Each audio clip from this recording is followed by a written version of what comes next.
मालिकनि माबा माबि डिजेलबो खावनानै फानदों, अन्थाइबो फानदों। नोंथांमोना थाम्बनेल आरो टाइटेलखौ नायनानै निस्सय मिथिखाबाय जानो हागौ।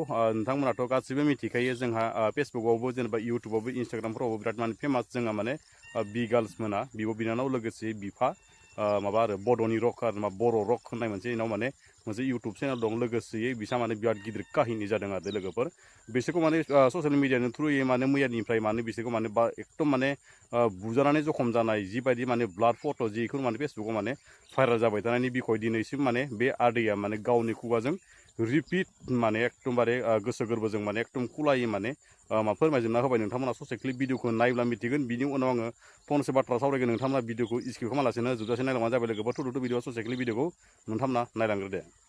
अननाय आरो सिबिनायखौ खुलुमग्रोनाय थाबाय। बेजों लोगोसे आङो दिनै मा जादों, मैया मोनायाव मा जादों, आंनि हालोदा मा जादों नोंथांमोना नायदो। जाय मानसिया आंखौ बुदों बे जाहैबाय आंनि हिन्जाव गदायनि फिसा। बिनि नामानो जाहैबाय हरि। आरो बेल' नङा, बे जाहैबाय बिराद वान्टेड मानसि जानानै थासिगोन। बेयो आंनि चेनेलाव बा दुनियावबो वान्टेड जानानै थासिगोन। रायजो नोंथांमोन, आं बेखायनो बुङो रायजो नोंथांमोन, फिसाला गिदिर गोनांखाखौ मालाबाबो हाबा दाला आरो साना हसिया बेबायदि दाखालाम। जेरैहाय आं जादों, जेरैहाय आं बेबायदि हालोदाव गोलैदों। बेखायनो रायजो नोंथांमोननिसिम आं गुरैयै खावलायनाय। आंबो मिन्थियामोन बै समाव सासेल' गथ' दं होननानै बियो खोन्थादोंमोन। नाथाय दा बेहा फिसाला 3 दं आरो फिसाजो 3 दं। 6 जन दं बिसोरो टटेल। दा बेखौ सोर मिन्थिगोन? आं बेखौ गरिब होननानैसो लानानै फैदोंमोन, गरिब होननानैसो लादोंमोन। अब्ला आं बै समाव गथ' उन्दैखौ गालांनानै, आंनि सनिया सान्दियाखौ गालांनानैबाबो लाबोदोंमोन। नोंथांमोना मोजाङै गोसोआवब्ला ओरैबादि गथ'फोरखौ गालांनानै दुखुथिया सासे जादोंमोन। बेखौ सोर बेबायदि फिसा हौवा गिदिर दंखायो होननानै सोर मिन्थिगौ? आंथ' जेबो मिन्थियाखै बेबायदि। बेखायनो आं बार खावलायो, नोंथांमोना गोसोआवला बेबायदि फिसा हौवा गोनांफाखौ दाला। आं बायदि जाहाथे खस्थ' मोना, बेखौनो आङो बुंहरनाय। कानाडाजों गालांनानै, दाउ फारामाव गालांनानै, आंनो सासे हिन्जाव नांगौ होननानै फन हरनानै मिलायलायनानै लालायनाय थाबाय। बिफा हिसाबै बुजायनांगौमोन, बुजायनायखौ लानांगौमोन। बिफा हिसाबै बुंदोंमोन, एसे एनैया रायो, बेफोरखौ मानिया। आरो ओरैबायदि वान्टेड बे मानसिया, मालिकनि माबा माबि डिजेलबो खावनानै फानदों, अन्थाइबो फानदों। ओरैबायदि केयारलेस, ओरैबायदि गाज्रि। बेखौ दिनैल' नङा, बै समावबो बिदिनो खालामखांबाय बे आंखौ। बै समावबो खारलायलायखालि बे आंखौ बिदि खालामलांदों।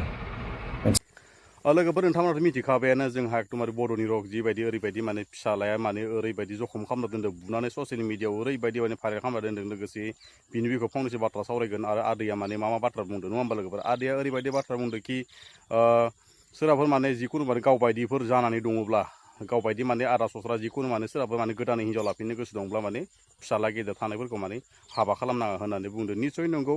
आरो लोगोसे बुहुत मानसियानो बेबायदि हाबा जानानै दं। लोगोसे बिसोरनि थाखाय माने एसे हुसियार जाना थानो खोथादों। लोगोसेयै जायबायदि बिफाखौ माने फिसालाया बुदों, माने आनलिगेल समाजनि थाखाय बेरेखा खामानि मावनाय जादों। बेफोरखौ माने जों माने गामिफ्राव थानाय मोनब्ला बा गामियाव थानायब्ला माने बेफोर माने मोनसे समाधान जागौमोन आरो लोगोफोर। दा माने परदेसाव फैबाय नालाय, बिमा बिफा बिदा फंबाय गासिबो माने मोजां मिलायना खामानि मावना दांना जानांगौ, फैसा थाखा खामायनांगौ, न'आव लांनांगौ, फैसा थाखा खामायनानै जिखुनु माने न'फोर बांफोर लुनांगौ। बेफोरबायदि माने जोङो फारसेयाव खामानि मावनो फैनाय बेफोरबायदि बुलाय खलाय खालामनाया, गावजों दाङाबाजि माने बोलो होरि सुलायनाया माने जोंनि थाखाय समाजनि थाखाय बिराद आनलिगेल जायो। आं खोथा आरो बुंखायो दै। आरो बिफाखौ बुनाया माने सबसे गिदिर बिराद फाब जायो आरो बे माने उजिगासेयाव दै। जायबायदि बिफाया माने गावनि असे बिफा नङाबाबो माने इखौ माने निजिनि बिफा बायदिखौनो सानना लानांगौ बेफोरखौ माने निजिनि लोगोफोर बायदि माने मोनसे गोरोन्थिनि थाखाय बा मोनसे बिफाया मोनसे माने बाथ्रा बुंनो मोन्थाय थानायावबो माने बेफोरबायदि माने आनलिगेलि बुनाया माने समाजनि थाखाय बिराद बेरेखा जायो दिनैसिम जों आसामाव थानायमोनब्ला बेफोरखौ जों समाधान खालामनो हागौमोन दिनैसिम जोङो बेंगलर केरेला आन्ध्राफ्राव खामानि मावनानै दंफैयो नाथाय बेफोरखौ जोङो माने लोगोफोर बायदि रिमुभ खालामना लाफिननायसो जाबाय बेफोरनि दायफोरखौ जा मोनसे बिजिरलायनाय मोनसे खोथा थायोमोन लोगोसे बेफोरबायदि माने जा मोनसे माने बिजिरलायनाय खोथाया जाफिननायखौ नुनो मोनदियासै लोगोसे आं बेखौनो बुंनो सानोखि बिफाया बिफायानो जाखायो रावबो बिफा जाया जिखुनु नों गदायबाबो नोंनि बिफायानोखा बिफा बायदि सनमान खालामनांगौ रेसपेक्ट खालामनांगौ जिन्दगि संसार जालांनांगौ नङा होमबा लोगोफोर नोंखौ फिसिगोन नों बिहामजो लाबगोन नोंखौ हाबा खालामना होगोन नङा होमबा लोगोफोर बेफोरखौ माने बिफाफोरखौ आगान होनाया बा बिफाफोरखौ माने आखाइ सुनाया समाजनि थाखाय बिराद आनलिगेल जायो आरो लोगोसे आदैया ओरैबायदि बाथ्रा बुंदोंखि गाव माने बियो माने गथ'आ एसे वान्टेड स्टाइलनि होनना बुंदों बेयो गाव माने गथ'आ बिराद एसे वान्टेड स्टाइलनि आरो लोगोसेयै मालिकनि डिजेल आरो लोगोसे कुवारिनि जिबायदि अन्थाइफोरखौ फानखुमायो होनना बुंदों बेफोर खोथाखौ माने मिथियोब्ला ससियेल मिडिया लाखआव मिलियन मोनहैजोबबाय बेफोर माने बाथ्राया दै आरो लोगोसे बे माने जिखुनु अन्थाइ फानखुमानाय आरो डिजेल फानखुमानाय खोन्थाया माने ससियेल मिडियाआव दा मिथिजोबखाबायानो लोगोसे बिनि फल'वारा बे गावनि मालिकआबो अनाराबो थानो हागौ लोगोसे बेयावनो जोंनि जिखुनु मानसिफोरा सिखोमाना लाखियाबा बे फंनैसो बाथ्राखौ माने मिथियोब्ला बै गथ'आ लोगो लोगोनो माने जायगायावनो माने बुथार जानोबो हागौ माने एरेस्टबो जानो हागौ आरो बिराद गिदिर मालिकनि माबाखौ माने बेफोरबायदि माने थाव फानखुमानाय अन्थाइ फानखुमानाय बिराद माने आनलिगेल जायो लोगोसे रागाजों फंजों आदैया बे बाथ्राखौ सेयार खालामना होबाय लोगोसे जाय जोंनि बर'फोरा नुदों बेफोर भिडिअखौ माने बाराद्राय सेयार खालामलायबाय थानांला माने बेफोर माने एसे दाय दंबो इयाव माने दै दा जाय बिदि माने आदैखौ बुदों बे गथ'आ माने बे अन्थाइ फानखुमानाय आरो लोगोसेयै डिजेल फानखुमानाय बिराद गिदिर केस जागोन मिथिब्ला बे माने जों जि बर'फोरा नुबाय बेखौ माने रिमुभ खालामना लानो हायोब्ला मोजां आरो लोगोसे बेफोरबायदि खालामनाङा नेक्स्ट टाइमाव बेफोरबायदि खालामनाङा बिफाखौ बुनाय बिराद आनलिगेल जायो दिनैसो हमना ला गामिनि मानसिफोरा माने मिथिं दावथिं खालायोब्ला गामिनि मानसिफोरा एसे एला मिथिना थागौमोन लैदि भारत नाङैनो बर' गामियाव गासैबो माने लाखआव मिलियन जिखुनु कमेन्ट फैदो सेयार जादों बेफोर भिडिअ माने ससियेल मिडियाआव माने बिराद भाइरेल जाजोबनायखौ जों नुनो मोनदों आरो लोगोफोर आं दा मा बुंनो नोंथांमोनथ' आदैयानो बुंनाय जिखिनि खोथाफोरखौ नोंथांमोना मिथिजोबखाबायानो बे आदैनि बुंनायानोसै आरो लोगोसे मा बुंबावनो हानो जों कमेन्टनि थ्रुजों बुजायहरनो हागोन लोगोसे बेखौ जों माने समाधान खालामजोबनो हाया लोगोसे मिथिना थानायल'सो जागोन आरो बेनिखायनो आङो बाराद्राय गोलाव खालामला भिडिअखौ दिनै भिडिअखौ एसेयावनो फोजोब लोगोफोर आंनि बुंनायफ्रा आदैनि सायाव एसे गोरोन्थि जानो हादों आं निसय निमाहा होबानो जाबाय बर' हारिनि फिसा होननानै आं दिनै भिडिअखौ एसेयावनो फोजोबगोन बर' हारि जिउल' जादों